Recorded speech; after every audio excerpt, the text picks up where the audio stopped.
Up until last season, there was only one player who had been with the Flying Squirrels since their arrival in Richmond back in 2010.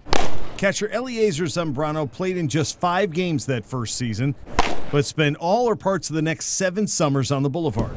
As the years wore on, he began to see the limits of his playing career in the faces of younger players who would arrive each spring. These guys, they're doing pretty good, and the lower level, so they might gonna get opportunities right here and taking my spot. That's when he began to seriously think about life after playing, and hoping he wouldn't have to change addresses to do it. Are you playing Cashman S, right? And if I get opportunity one day to be a coach with the Giants, this organization, I'm more than happy to do it. When he made the decision to officially retire, the Giants kept him around and asked him to be the Squirrels' bullpen coach. Let's do it. You're gonna play catch with Holstein, right? Easy enough for the now former catcher, but not as easy for the now former player. You see guys that you played with before, and you feel like you can still doing it, right?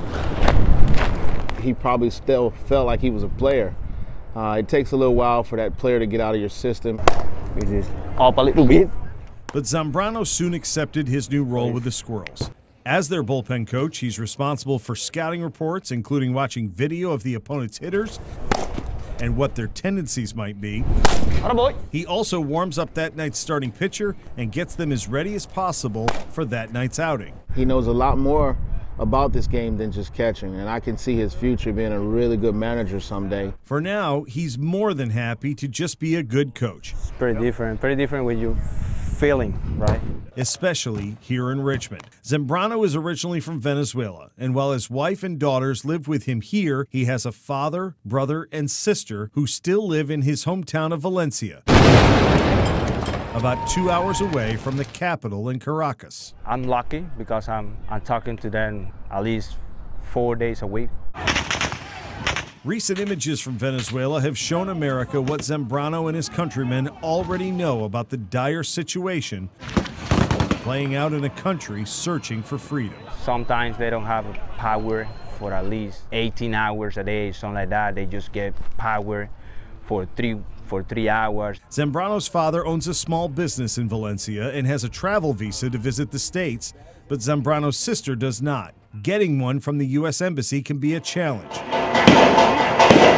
So can watching people suffer under the deteriorating conditions in a country torn apart by violence. It's frustrated to see in the news babies with just 2 or 3 days old just dying because they don't have power at the hospital. To see the country change a little bit or a lot in the next couple of years, people have to die. To fight for a freedom, you have to know what is the consequence to get the freedom.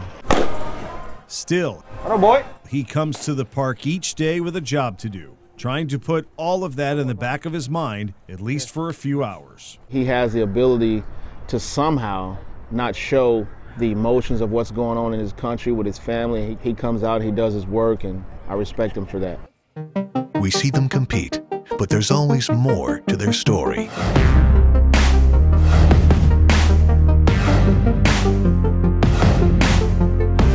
Lane Casadante takes you beyond the roster.